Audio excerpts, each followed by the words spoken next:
నమస్కారము. గౌహతిలోని కామాఖ్య దేవాలయాన్ని దర్శించిన తర్వాత ఇక్కడికి 110 కిలోమీటర్ల దూరంలో ఉన్నటువంటి మేఘాలయ రాష్ట్రం క్యాపిటల్ షిల్లాంగ్కు బయలుదేరాము. ఈ దారి చాలా బాగుంది. వాస్తవంగా చెప్పాలంటే ఇక్కడ గతంలో రోడ్లు ఎట్టున్నాయో చెప్పలేము, కానీ బాగలేవని చెప్పేవాళ్ళు. ఇప్పుడు మాత్రం ఎక్సలెంట్గా ఉన్నాయి. ట్రాన్స్పోర్ట్ బాగా అభివృద్ధి చెందింది. మంచి హెవీ వెహికల్స్ కూడా బాగా వెళ్తున్నాయి. షిల్లాంగ్కు 5 కిలోమీటర్ల దూరంలో ఎయిర్ ఫోర్స్ వాళ్ళ స్కూల్ చూసాము.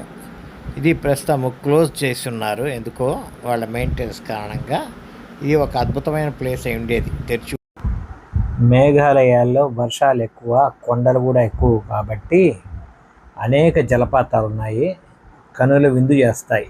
ఇప్పుడు మీరు చూడబోతున్నది ఎలిఫెంట్ వాటర్ ఫాల్స్. దీనికి ఎలిఫెంట్ వాటర్ ఫాల్స్ అనే పేరు ఎందుకు వచ్చిందంటే, ఇదిగోండి ఇక్కడ పేరుంది. దీనికి గల కారణం ఏంటంటే, దీన్ని దాదాపు 18వ శతాబ్దంలో గుర్తించారు. అప్పుడు ఈ వాటర్ ఫాల్ పక్కన ఏనుగుని పోలిన ఒక పెద్ద రాయి ఉందట. ఆ రాయి కారణం చేత దానికి ఎలిఫెంట్ వాటర్ ఫాల్స్ అని పెట్టారు. అయితే కాలక్రమంలో 1897లో ఇక్కడ వచ్చినటువంటి ఎర్త్క్వేక్ అంటే భూకంపం వలన ఆ రాయి కింద పడిపోయి పగిలిపోయింది. సో ఆ పేరైతే మిగిలిపోయింది, కానీ దానికి గుర్తుగా ఉన్న ఎలిఫెంట్ అనేటువంటి రాయి, ఎలిఫెంట్ రాక్, అది కనబట్టంలే అప్పటి నుంచి. కాబట్టి పేరైతే అలానే ఉండిపోయింది. ఇది నీళ్లు తక్కువగా ఉన్నప్పుడు ఇలా పడుతున్నది. ప్రస్తుతం వానం లేకపోవడం వల్ల అలా బలహీనంగా ఉంది. బాగా వర్షాలు పడ్డప్పుడు ఇలా కనబడుతుంది. దీనికి సంబంధించినటువంటి కన్జర్వేషన్, వాటర్ కన్జర్వేషన్, నీటిని ఎట్లా భద్రపరచాలనే విషయాన్ని గురించి ఇక్కడ అనేక సూచనలు చేస్తున్నారు. ఈ వాటర్ ఫాల్స్ 3 అంచెలుగా ఉంది. ఇక్కడ ఇలాంటివి ఇందాక మనం చూసింది ఒకటోది, ఇది 2వది. అంటే కొంచెం కిందికి దిగిన తర్వాత మరి ఒక వాటర్ ఫాల్ లాగా కనబడుతుంది, కానీ ఇది కూడా దాంట్లో భాగమే. పైన ఒక భాగం ఇప్పుడు 2-3 భాగాలు ఉన్నాయి. లెఫ్ట్ సైడ్ ఇది మీరు అటు వెళ్తున్నాను చూడొచ్చు. ప్రశాంతంగా చాలా బాగుంది. ఇదిగోండి పాలలాగా ఏదో పాలు పడుతున్నట్టుగానే ఉంది, కానీ వాటర్ ఫాల్ లాగా అనిపిస్తుంది. చాలా అందంగా ఉంది ఈ ప్రకృతి. తర్వాత ఎలిఫెంట్ వాటర్ ఫాల్స్ చూసి బయటకు వచ్చిన తర్వాత కొండలు గుట్టలు ఈ విధంగా మనకు సస్యశ్యామలంగా పచ్చదనంగా ఉన్నాయి. ఇప్పుడు దాదాపు మనము చిరపుంజి ఏరియాలో ఎంటర్ అవుతున్నాం. చిరపుంజి, ఇదే చిరపుంజి ప్రాంతము. ఇక్కడే అత్యధిక వర్షపాతం నమోదయ్యేది. ప్రస్తుతము ఇది 2వ స్థానానికి వచ్చేసింది. దీనికి 15 కిలోమీటర్లు ఏరియల్ డిస్టెన్స్లో ఉన్న నాసిన్ డ్రామ్ అనే ఏరియా ఇప్పుడు ప్రపంచంలో అత్యధిక వర్షపాతం కలిగిన ప్రాంతంగా గుర్తించారు. దీన్ని ఇక్కడ సోహ్రా అంటున్నారు, ఎందుకంటే ఈ పేరు ఇంతకుముందు చిరపుంజి అని ఉండేది. దాన్ని కొంచెం మార్చి సోహ్రా అంటే ఇక్కడ SOHRA. ఈ కొండల అవతల కనపడేది బంగ్లాదేశ్ బార్డర్స్. దాదాపు ఇక్కడికి 3 కిలోమీటర్ల దూరంలో బంగ్లాదేశ్ బార్డర్స్. అయితే ఈ ప్రాంతం బాగా అభివృద్ధి చెందింది. లాడ్జెస్ అన్నీ కూడా అందుబాటులో ఉన్నాయి. అందుకనే వాస్తవంగా మేము నాసిన్ డ్రామ్ వెళ్దామనుకొని కూడా ప్లాన్ చేస్తే అతను వెహికల్ అతను సార్ అక్కడ ఎలాంటి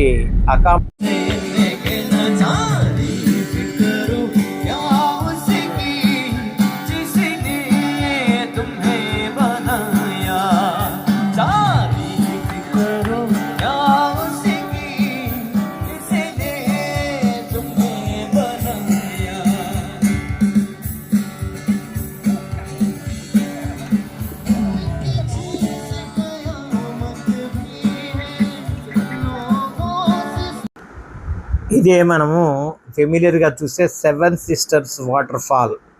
వాస్తవంగా నీళ్లు లేకపోవటం వల్ల మీకు ఇలా కనబడుతున్నది. నీళ్లు ఉన్నప్పుడు చాలా అద్భుతంగా కనబడుతుంది. ఇక్కడి నుంచి బంగ్లాదేశ్ చాలా దగ్గర అని చెప్తున్నారు. ఈ వాటర్ ఫాల్ చూసిన తర్వాత నైట్ లాడ్జ్కి వచ్చాము. ఇక్కడ నైట్ స్టే చేశాము. దాదాపు 1000 రూపాయలు మనిషికి, అంటే ఒక చిన్న రూము 2000 రూపాయలకి ఇచ్చాడు. 12 అవర్స్ మాత్రమే ఇక్కడ స్టే చేసే అవకాశం ఉంటుంది.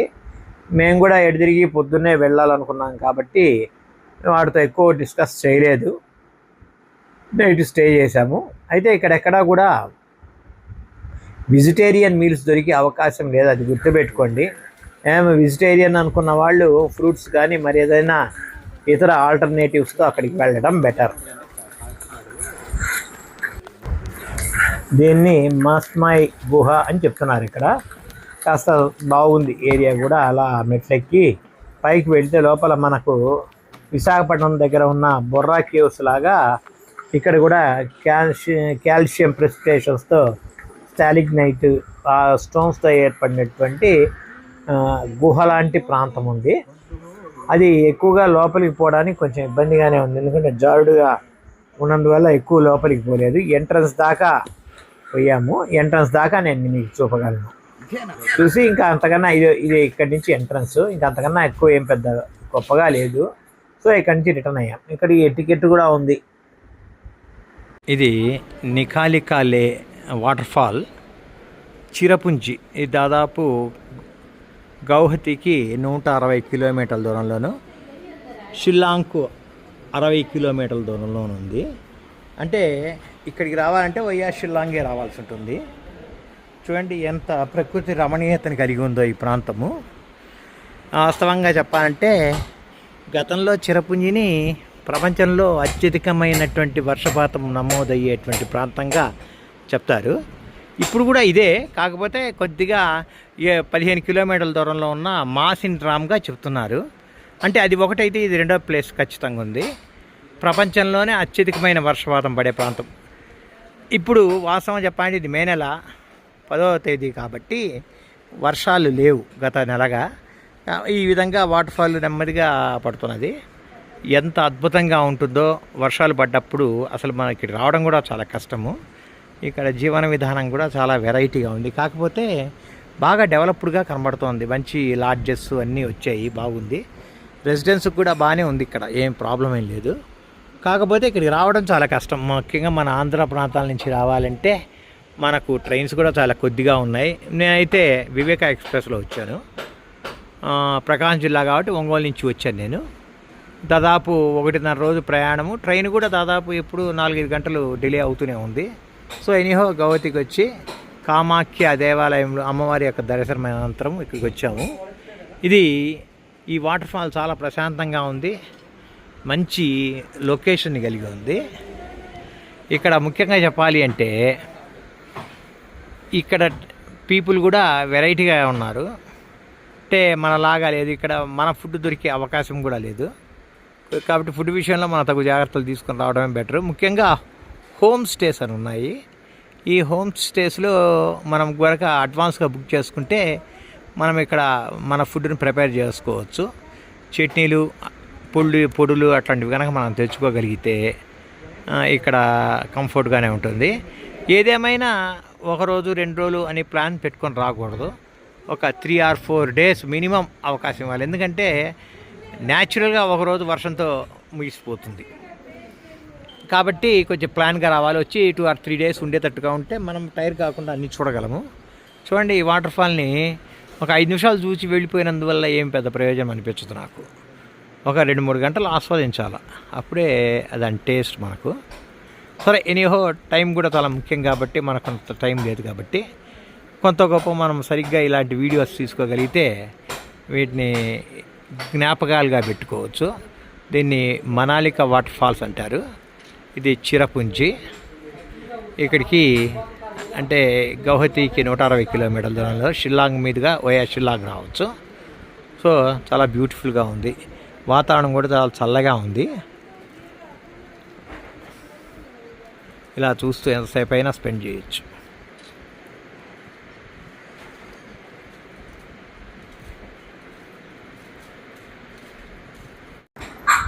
మేఘాలయ ప్రాంతంలో ఇంకా చెప్పుకోదగ్గ వేరే ఇతర ప్రాంతాలు ఏమీ లేవు. అన్నీ ప్రకృతి సుందరమైనటువంటి కొండలు, వాటి మధ్య ఉండేటువంటి వాటర్ ఫాల్స్ చాలా బాగుంటాయి. అవి చూడటానికి మాత్రము ఇక్కడికి రావచ్చు. పీస్ఫుల్గానే ఉంది, రోడ్లు బాగున్నాయి, ఆల్ వెదర్ రోడ్స్ ఉన్నాయి, ఏం పెద్ద ఇబ్బంది ఏం లేదు. వర్షాలు పడ్డా కూడా ఇబ్బంది పడే పరిస్థితి ఏమీ లేదు. సాధారణంగా గౌహతి నుంచి వెహికల్ తీసుకొని వస్తుంటారు. ఇది లింగ్సియార్ వాటర్ ఫాల్స్ చాలా అద్భుతంగా ఉంది. దాదాపు ఇలా నడుచుకుంటూ ముందుకు వెళ్ళిన తర్వాత ఒక 1/2 కిలోమీటర్ ముందుకు వెళ్ళింది. దాదాపు ఒక 400-500 మెట్లు దాకా దిగవలసి ఉంటుంది. సాధారణంగా దిగేయచ్చు, పెద్ద కష్టమేం కాదు. బాగా పార్కు డెవలప్ చేస్తున్నారు.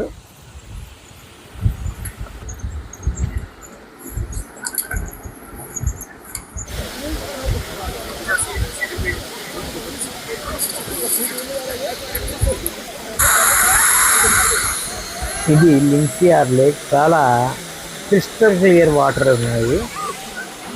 ఇక్కడ సరదాగా స్విమ్ చేయొచ్చు, లోతు లేదు కాబట్టి ఇక్కడ ఫ్రీగా వదిలేశారు. చూడండి ఎంత బాగా ఎంజాయ్ చేస్తున్నారు.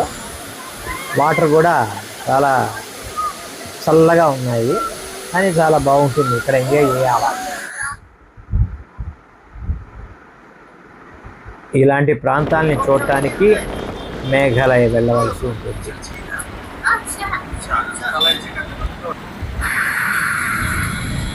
ఇలా మేఘాలయ యాత్ర పూర్తి చేసుకొని మళ్ళీ గౌహతి తిరిగి వస్తున్నాము. గౌహతికి 6 కిలోమీటర్ల ముందర డిస్పూర్ అని వస్తుంది. ఇది ఇప్పుడు అస్సాంకి ఒరిజినల్ అంటే అఫీషియల్ క్యాపిటల్ అవుతుంది, ప్రధాన పట్టణం. గతంలో గౌహతి ఉండేది, ఇప్పుడు డిస్పూర్గా చెప్తున్నారు. ఎందుకంటే ముఖ్యమైన ప్రభుత్వ కార్యాలయాలన్నీ కూడా డిస్పూర్లోనే మెయింటైన్ చేస్తున్నారు కాబట్టి ఇదే క్యాపిటల్ అవుతుంది. సో చాలా టౌన్ కూడా ప్రశాంతంగా, ఎక్కువ ట్రాఫిక్ లేకుండా, మరీ ఎక్కువ రద్దీ లేకుండా చాలా ప్రశాంతంగా ఉంది. సో మీకు కూడా ఎప్పుడన్నా కనుక ఇలాంటి అవకాశం దొరికితే తప్పనిసరిగా ఈ ప్రాంతాలని వెళ్ళి చూసిరండి, చాలా బాగున్నాయి.